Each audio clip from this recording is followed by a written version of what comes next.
For immigrants leaving Europe for the New World, the passage across the Atlantic was the first of many adventures. At their destination, they were greeted by a spectacular backdrop. Manhattan. In the harbor, they were welcomed by a goddess of the modern age, holding high a promise. Anyone seeking to better their fortunes here would find freedom and security.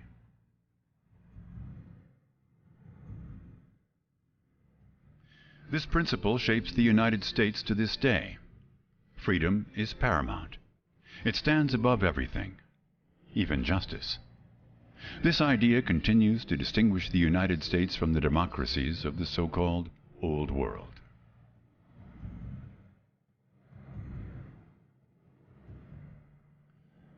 The Statue of Liberty is a symbol of this principle. A gift from France, it was shipped across the Atlantic in 1885. She was intended as a beacon to the world, a bearer of hope for all who had left Europe behind. Millions arrived over the centuries, seeking a brighter future.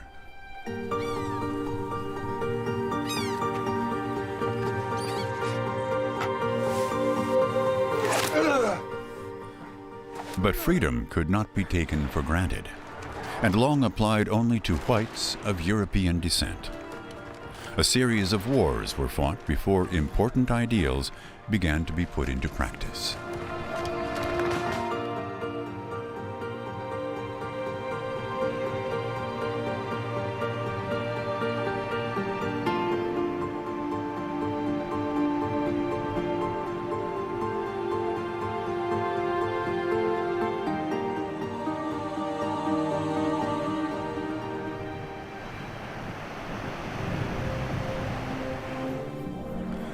The first visual depictions of America by Europeans showed adventurers searching for a route to India, which is why they called the people they encountered Indians.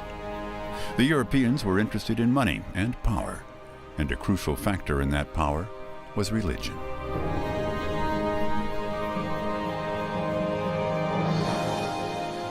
When Christopher Columbus set sail from Europe in 1492, he flew the flags of Catholic Spain. He was sent to find a new western sea passage to Asia and lay the foundations for the spread of Christianity there.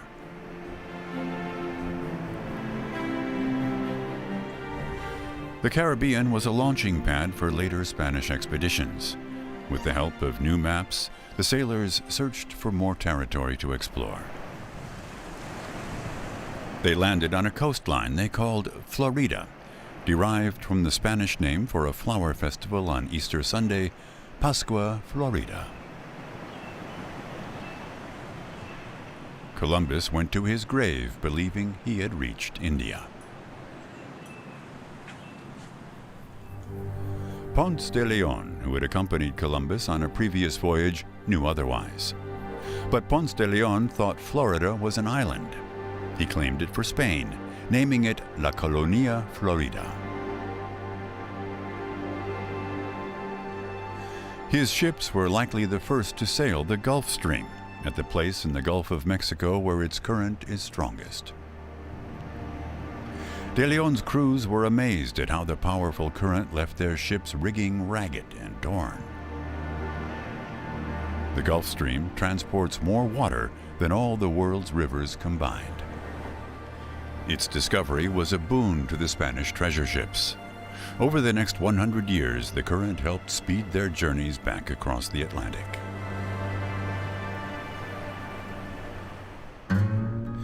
The east coast of the U.S. stretches from Maine and the border to Canada down to Florida in the south. The New York metropolitan area now has 20 million residents, and Greater Miami has 6 million.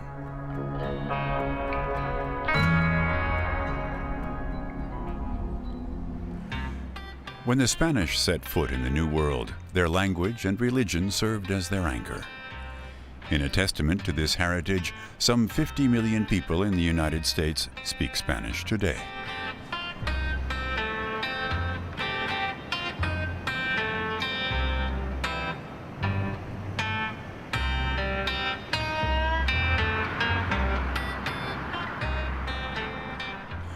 The freedom promised by the New World drew countless people who wanted to flee poverty and persecution. Over 5 centuries, they helped make the U.S. what it is today.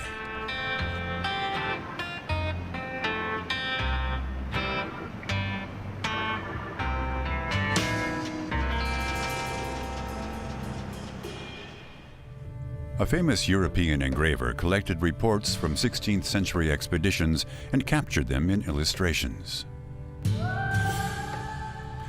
More than any other, Théodore de Brie shaped how we picture the first encounters of the Spanish invaders with the indigenous peoples.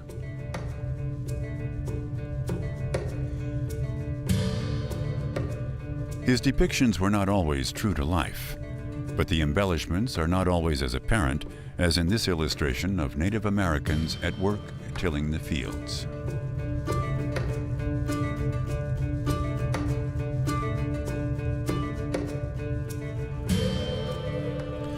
The Spanish had no real idea of how many Native Americans lived in the New World. Historians today estimate that more than 1 million people lived in Florida alone before the invaders arrived. The indigenous Americans helped the Spanish navigate their way through the unfamiliar terrain. Why the foreigners were always intent on moving on and what they were looking for was a mystery at first. The Spanish explorers asked them for water and food, but that was not all they were after.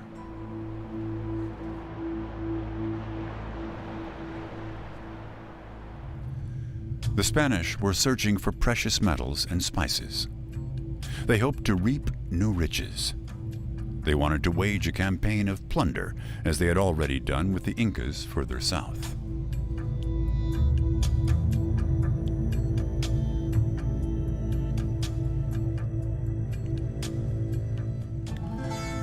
But in Florida, the Spanish first had to contend with the difficult terrain. The many swamps, especially the Everglades, must have posed an immense challenge to them.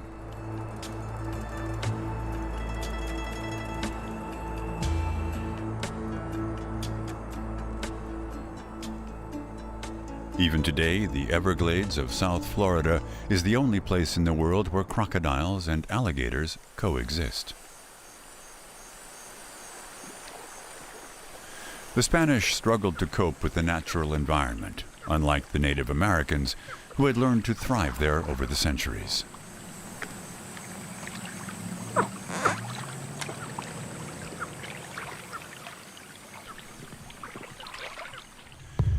They used sharpened tree trunks to pin down the dangerous reptiles before killing them. Théodore de Brie depicted this, too, but how he learned of such details in the 16th century is still a mystery.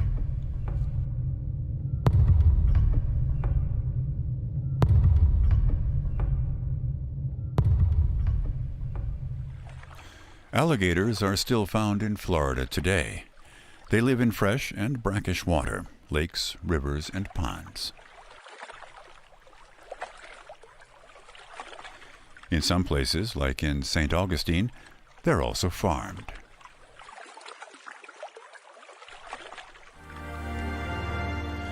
St. Augustine in northeastern Florida calls itself the oldest continuously occupied settlement established by the Europeans in the United States. Ponce de Leon came ashore here on his Florida expedition and then moved on. 50 years later, the Spanish erected a small wooden fort.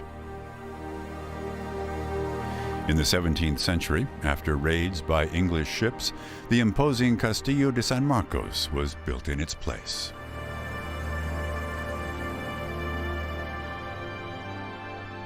Pirates found refuge in the islands of the region. Many had started as ordinary smugglers.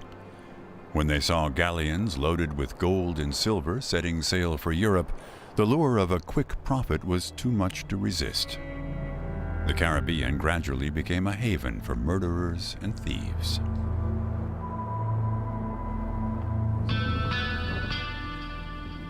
Eventually, Spain's dominance in the New World began to wane.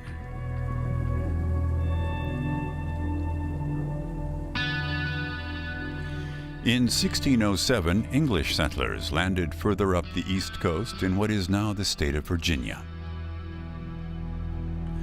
After entering Chesapeake Bay, 3 ships sailed up the James River. The passengers were supposed to build a fort for a new settlement, Jamestown. For people seeking a better life across the Atlantic, the Virginia Company of London offered free passage in return for work in the new colonies. After up to 7 years of indentured servitude, they were given the right to settle on land assigned to them by the company. The English founded a succession of colonies along the East Coast, all the way up to modern-day Boston.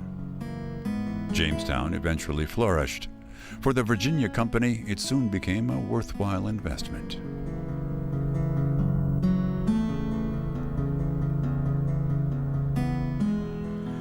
The settlers also planted tobacco, which grew so well that Virginia tobacco is still the most popular in the world. The Europeans owe the discovery of tobacco to the Native Americans, who used its leaves for medicinal purposes. They treated snake bites with them and all manner of disease.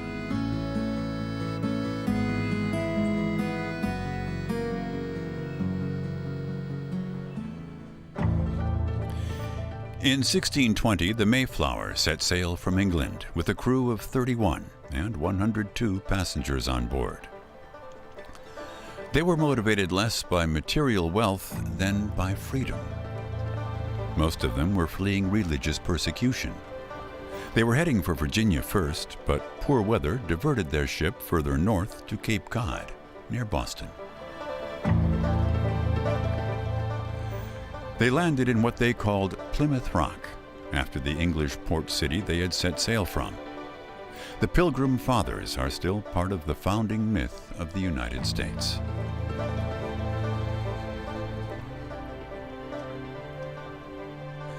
Within just a few years, they were joined by 20,000 more colonists who settled in the New England area near what is now Boston. They laid the foundations for a deeply religious society where their free churches flourished. The Pilgrim Fathers, as they were later known, called themselves the Saints after St. Paul. Back home in England, they had been marginalized for their strict adherence to the word of the New Testament, which is why they were called Puritans. They believed their congregation answered directly to God and needed no bishops. They were even opposed to celebrating Christmas because the holiday was never mentioned in the New Testament.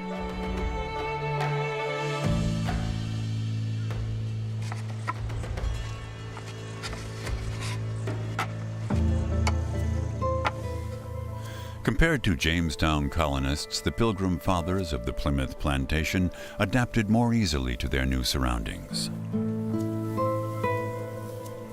They had good relations with the native peoples in the area who helped them survive their first winter. They gave the settlers food and showed them how to cultivate crops in the sandy soil.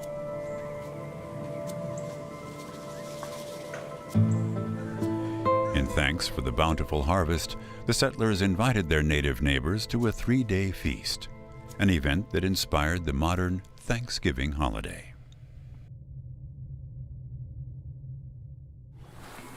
Over the 17th century, the Netherlands became another rising commercial and naval power.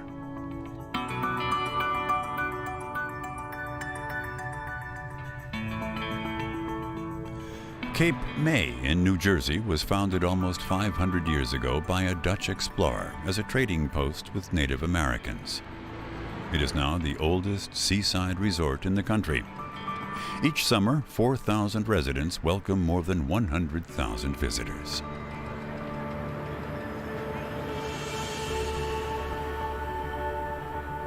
The fur trader Cornelius Jacobsen May also brought Dutch settlers to an island nearby. They formed the nucleus of a new colony, New Amsterdam, today's Manhattan.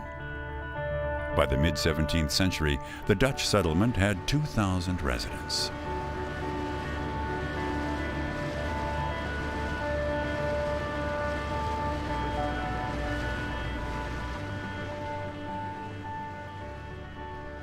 The British fought 3 naval wars against their Dutch rivals and dispatched a fleet to take control of the Dutch settlements in the New World.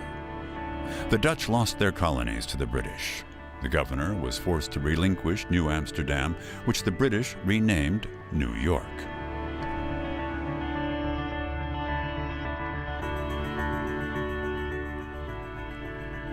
But the Dutch were permitted to keep their land, their faith, and their pubs. This tolerance displayed by the British commander laid the foundation for a gateway to the New World.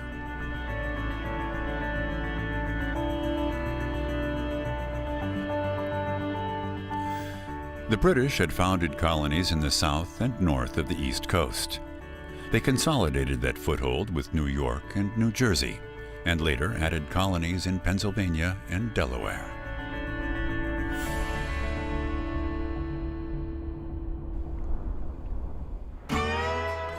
Their most successful colony was Virginia. Its prosperity spurred on other settlements in the South. As the farms increased their profits, they evolved into plantations.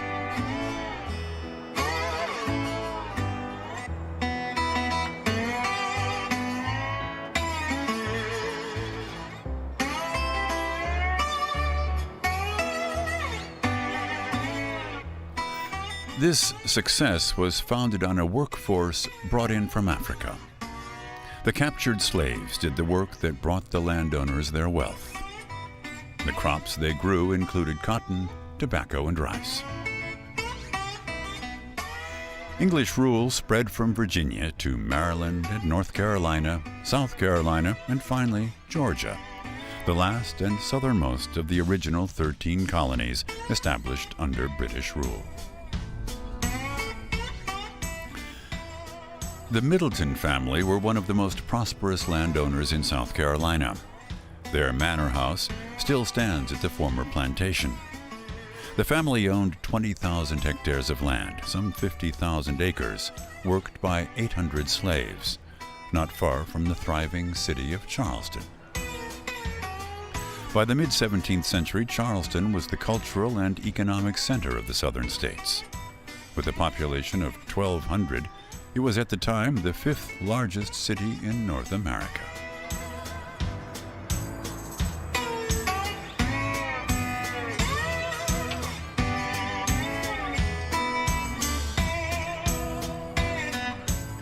Its port became a hub of the slave trade in the British colonies.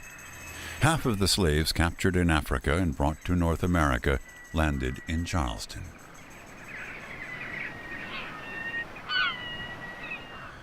It was a cruel and barbaric business that paid no heed to any contemporary notion of human rights. Slave owners were allowed to do whatever they wanted with the people who were their property. Charleston prospered under the slave trade, and the British Crown filled its coffers with taxes.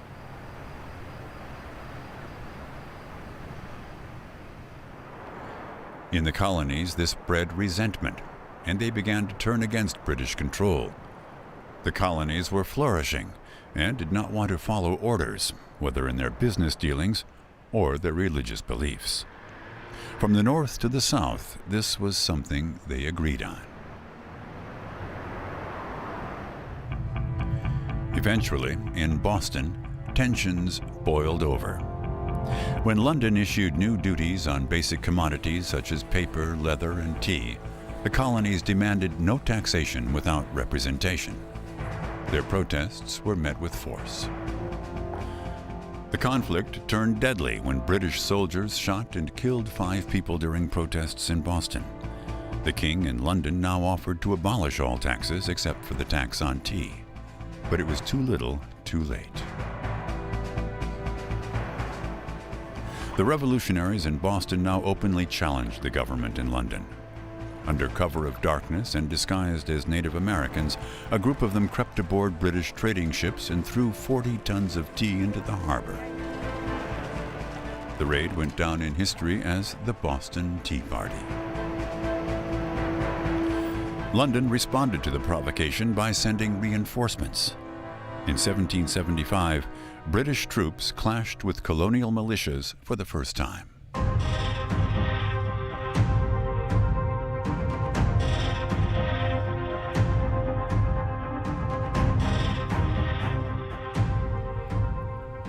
The 13 colonies issued a Declaration of Independence and a declaration of war.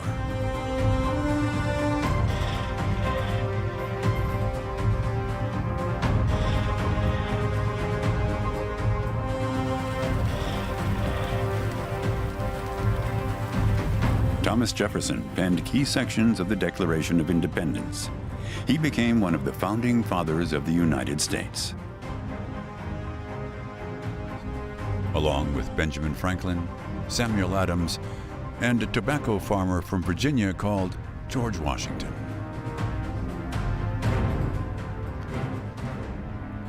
They were united in their determination to be free of what they called British tyranny. Their declaration also proclaimed that all men had a God-given right to life, liberty, and the pursuit of happiness. It was a call to rebellion. But were the colonies willing to die for their cause? They had 15,000 poorly equipped militia troops under the command of a military novice, plantation owner George Washington. They faced the well-equipped and battle-hardened British redcoats, backed up by 30,000 mercenaries from Germany.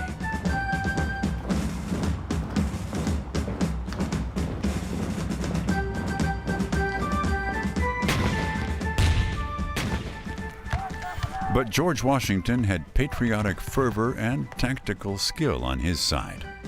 He managed to avoid open battle against the enemy's superior forces. His militia was more accustomed to retreating than going on the offensive. But the British were unable to press their advantage. Then George Washington received military assistance from France. The tide turned. The decisive battle took place not far from Jamestown. The British surrendered, and London sued for peace. The United States had now come of age. Oh, say, can you see by the dawn's early light? The birth of the nation inspired Francis Scott Key to write a poem about the Stars-Spangled Banner.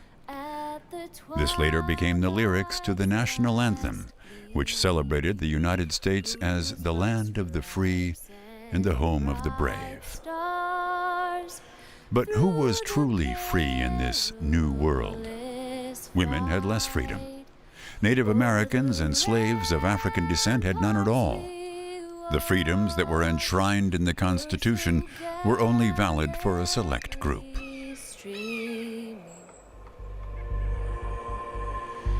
It soon became clear that rice grew well in the southern states.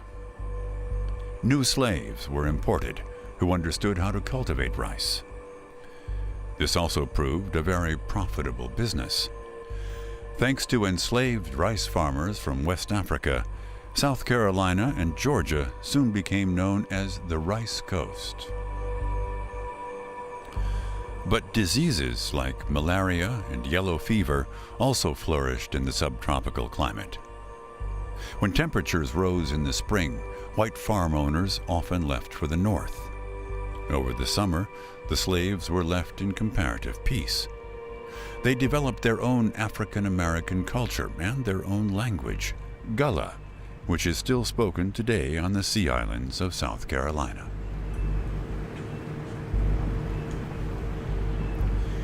In 1790, the islands were home to around 200 white colonists and 1,700 black slaves. 80 years later, some 300 colonists ruled over more than 5,000 slaves. As each decade passed, the flaws of the American Constitution became more apparent for those who were willing to see.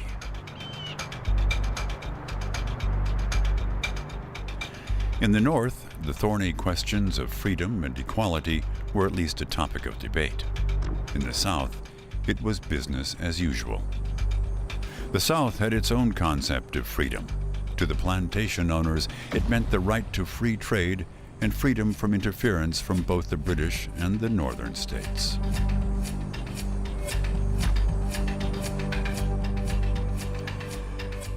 The Virginia Company of London was the first joint stock corporation to import slaves from Africa to Jamestown. The slaves replaced white indentured labor, who gained their freedom after completing their years of service that covered the cost of their journey from England.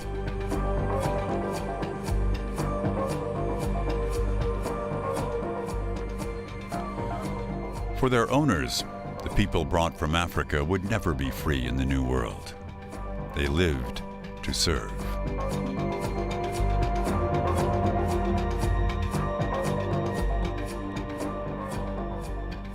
Slaves who attempted to escape faced brutal punishment.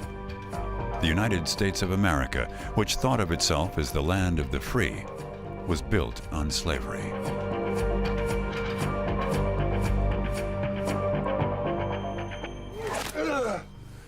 By 1860, there were some 4 million slaves in the United States. Men, women, and children exploited by slave owners and often abused. A few years earlier, in 1852, Harriet Beecher Stowe, a teacher, published a novel that gripped the country. Uncle Tom's Cabin tells the story of a slave who is set to be freed, but is then sold to another master who has him whipped to death.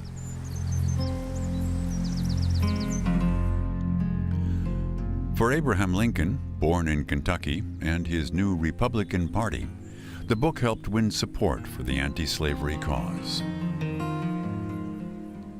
Abraham Lincoln became president with votes from the northern states. In the White House, he faced a challenge of historic proportions. After his election, South Carolina moved first. Soon, 11 slaveholding states seceded from the United States. The president decided to use the military to force the South back into the Union.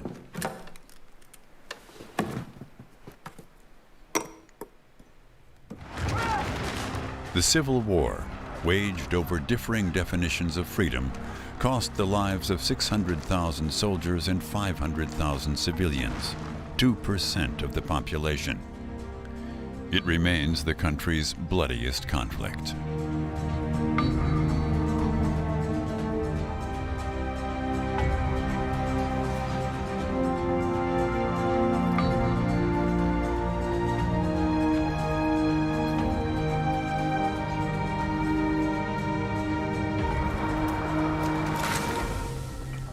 Half of those killed could not be identified.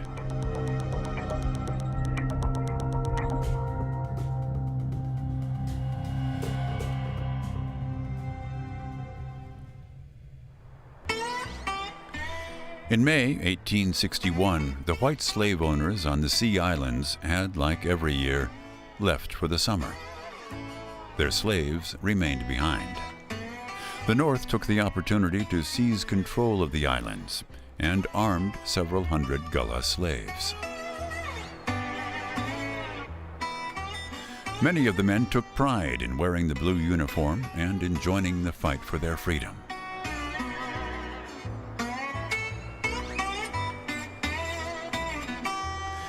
Union forces soon occupied the nearby city of Beaufort, thanks to the 1st South Carolina Volunteer Infantry Regiment.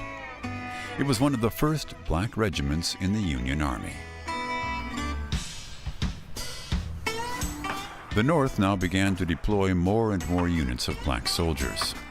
180,000 African-American men gave Lincoln the new troops he so desperately needed on the battlefields.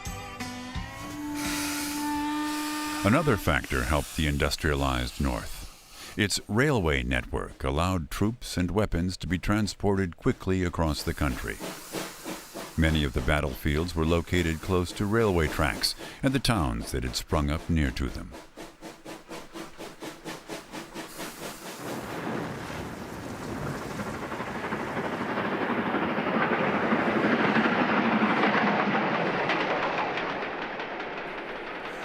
The Union of the northern states was gaining the upper hand.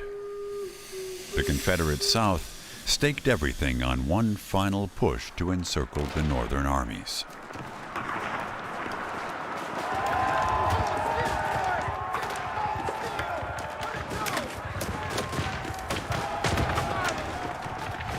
They were outmatched both in terms of resources and strategy. The Confederate Army lost their final great battle. Their only choice was to surrender. Abraham Lincoln had been re-elected the year before the end of the war. After the South capitulated, he urged reconciliation, calling on both sides to refrain from taking revenge. To do all which may achieve and cherish a just and a lasting peace among ourselves and with all nations. But the Civil War claimed one more life. 1 week after the end of the conflict, President Lincoln and his wife attended a performance at the Ford Theater in Washington. Maybe I don't know the matters of polite society, but I guess I know enough to turn you inside out, old gal. You sock-dologizing old man trap.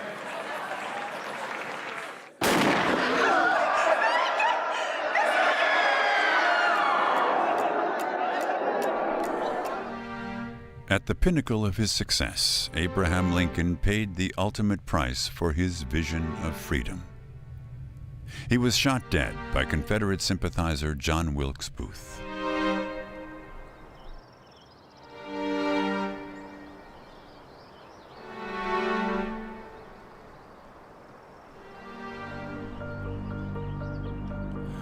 More than a century and a half later, wounds may have healed, but they have not been forgotten, and old resentments lurk under the surface. During the war, both sides prayed for God to grant them victory in a conflict fought over land, resources, and their different definitions of the right to life, liberty, and the pursuit of happiness. The rights enshrined in the preamble to the Declaration of Independence proved easier said than done.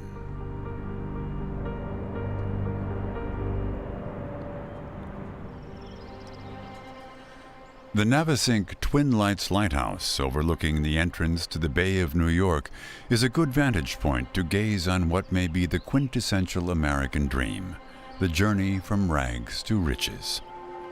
For more than a handful, this dream became reality.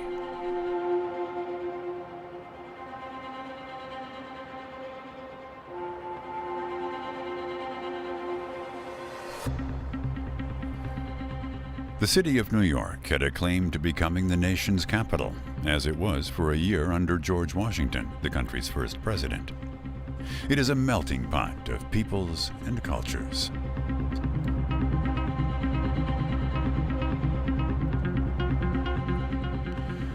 On the way toward Manhattan, the Statue of Liberty symbolizes what the nation's founding fathers had put to paper in the Declaration of Independence from British rule: an end to tyranny and liberty for all.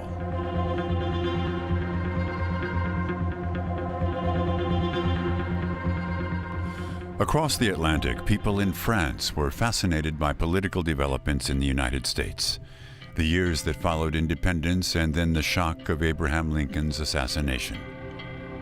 Paris responded by commissioning a statue that would be a beacon to the world. Frédéric Auguste Bartholdi was asked to design the monument. The project almost foundered due to lack of funds. It took 5 years to secure financing for the first sections of the statue.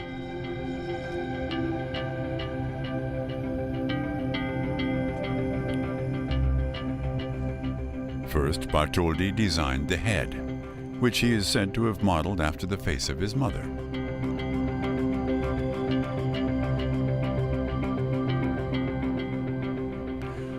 Her left arm cradled a tablet inscribed with the date of the Declaration of Independence.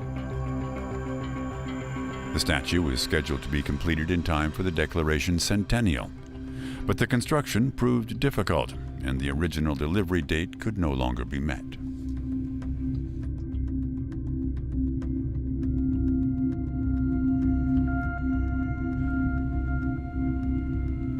The completed sections of the statue went on tour to raise funds to finish the rest.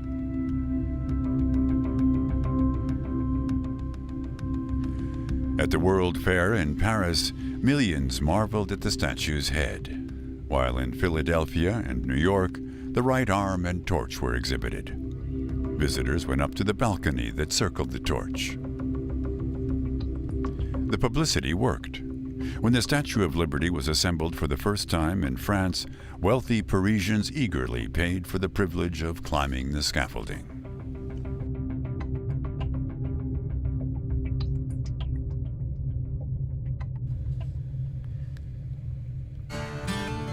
"10 years behind schedule, Lady Liberty was boxed up and shipped off to New York.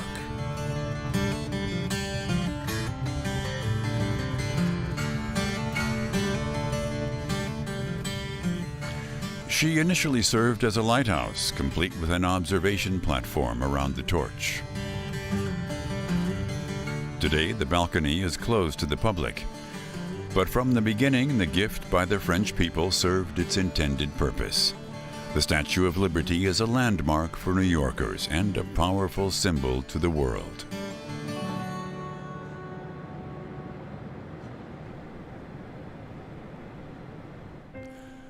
Only a short distance away is Ellis Island. For new immigrants from Europe, it became known as both an island of hope and an island of tears.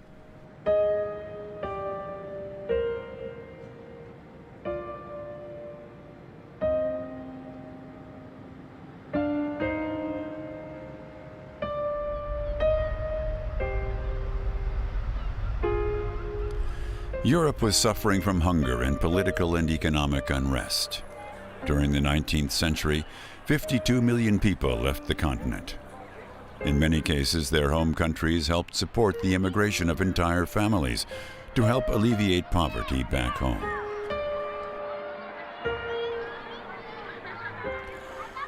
The mass immigration required organized collection points on the European side of the Atlantic. Many people departed from Hamburg. After a devastating fire in 1842, the port city was rebuilt. The harbor was massively expanded, as were the shipyards. Hamburg became a gateway to the world.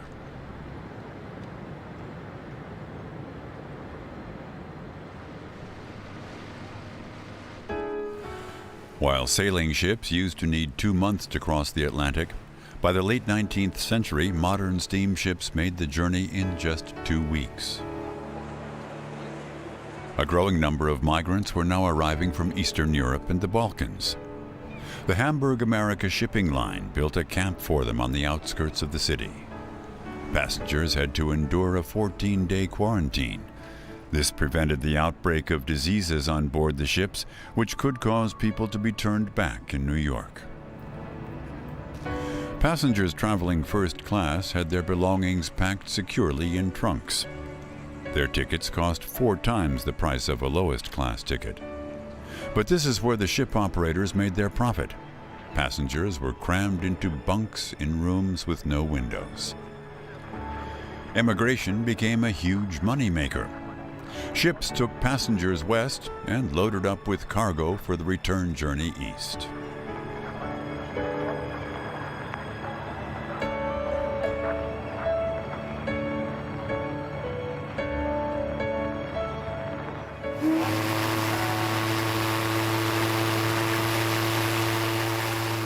For many migrants, it meant saying farewell forever and a departure to the unknown.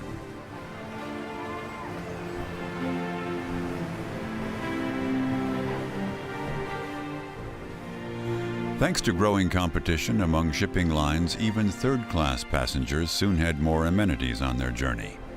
At the same time, ticket prices dropped. In 1850, the journey cost an average annual wage. By 1900, it was 1 month's income. Families who couldn't afford to send everyone often sent the men ahead first.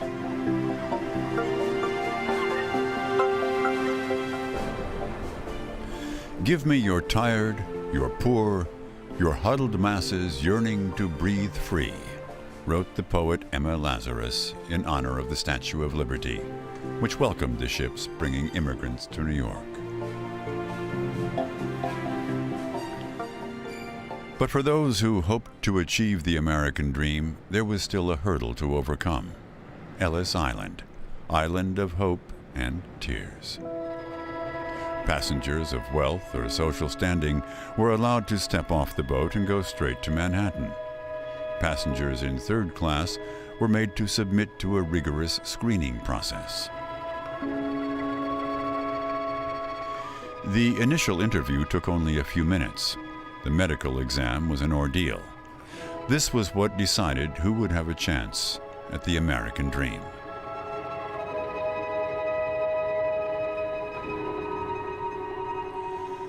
At first, only passengers suffering from disease were rejected.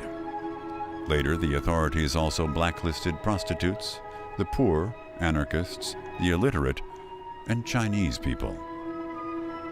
Those denied entry were returned to where they came from, at the cost of the shipping company. On some days, up to 12,000 people were processed at Ellis Island. In the late 19th century, Germans were the largest group of immigrants, followed by people from Ireland and Britain. But many Russians, Hungarians, Italians, and others sought their fortunes in the New World.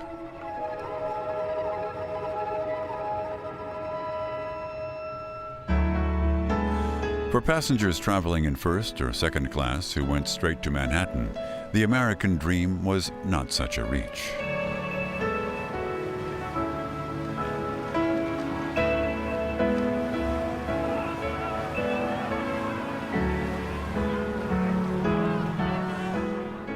The others who disembarked at Ellis Island had a more difficult path.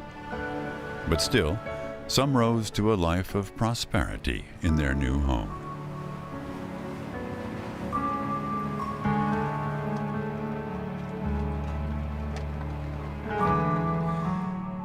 Levi Strauss, born in Bavaria, emigrated with his mother in 1847 and went on to make Levi jeans a mass consumer product.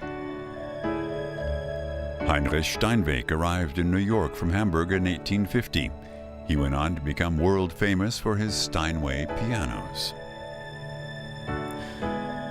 Henry John Heinz, who invented tomato ketchup, was born in the U.S., but his father came from Germany. As did another immigrant, Friedrich Trumpf, grandfather of Donald Trump. Before and after becoming president, Donald Trump campaigned for more restrictive immigration policies and for a wall along the border to Mexico. The vast majority of European immigrants arrived through New York, even those who planned to continue to the Midwest. Immigrants who stayed in New York generally settled in specific neighborhoods, which became Little Italy, Little Germany, or Little Russia. Their children were automatically granted American citizenship through birthright.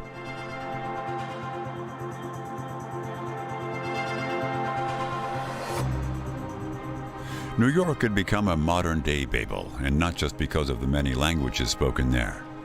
As the decades passed, the city's new buildings towered higher and higher, trying to outdo each other and outdo other cities. The first high-rise was built in 1885. It had 10 stories. In 1889, the first skyscraper with a steel skeleton structure was built. A decade later, the tallest building soared 100 meters. 10 years after that, double that height. In 1931, the now legendary Empire State Building topped out at 381 meters. It held the world record for more than 40 years, until the limitations of steel-framed buildings were overcome.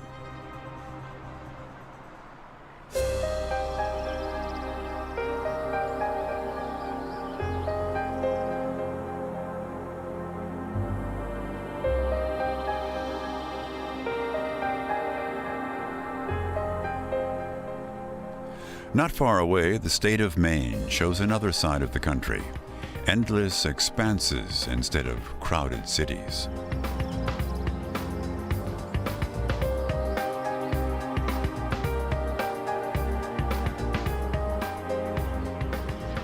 The islands in Penobscot Bay haven't changed much since the first Europeans arrived here.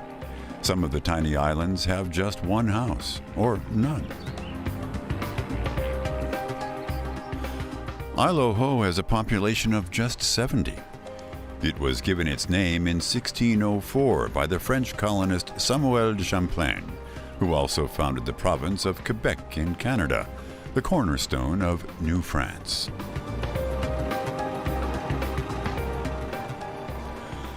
Isle Ho is a place where time seems to have stood still. An 80-year-old Ford Model T pickup is no rarity here. The island didn't get its first telephone landline until 1988.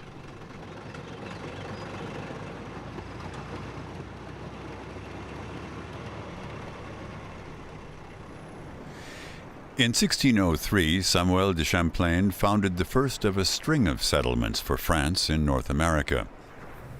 The first was on an uninhabited island. Later ones followed along the St. Lawrence River. Samuel de Champlain came into contact with Native Americans who thrived in the forests that were rich in game. They were willing to go into trade with the French. With their help, the French founded Acadia, a colony whose name is still recalled by the Acadia National Park. But in the 18th century, the 7 Years' War and the War of Austrian Succession brought European conflicts to the New World. England and France competed over land and over wood. Timber from Maine was a valuable commodity.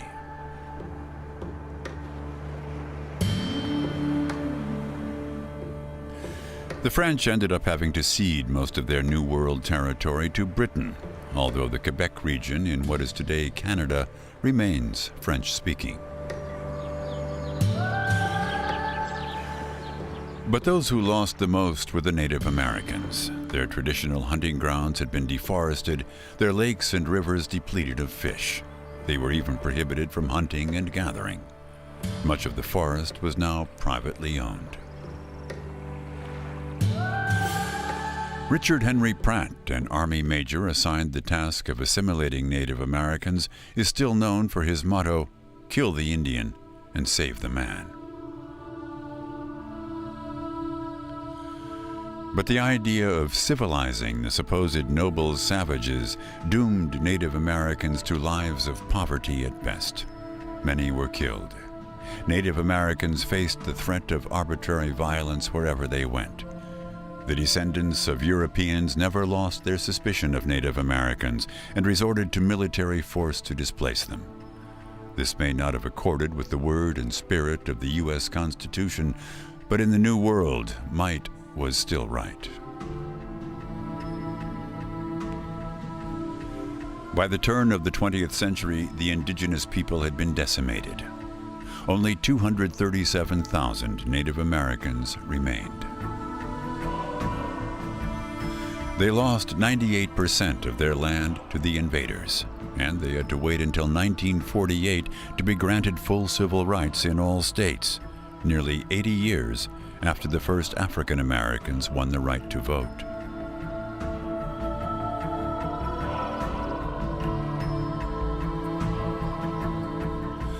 "500 years of colonization and displacement for some, for others, 500 years of the American dream." Soon after the dawn of the 21st century, that dream came under brutal attack. On September the 11th, 2001, the World Trade Center was targeted as a symbol of the ideals of the Western world.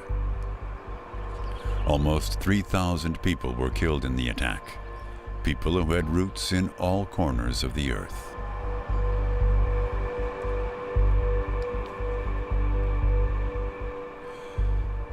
But the open society whose foundations had been laid by the courage of the pioneers refused to be intimidated. The new Freedom Tower, adjacent to the former site of the World Trade Center, is a testament to that determination. Today, it fills the gap in the New York skyline.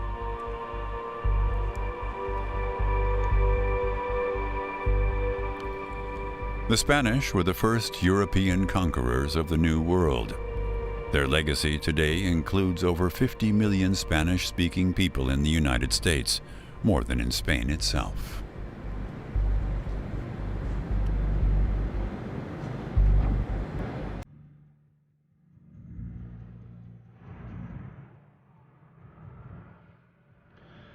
But the pillar of the American dream was and remains liberty.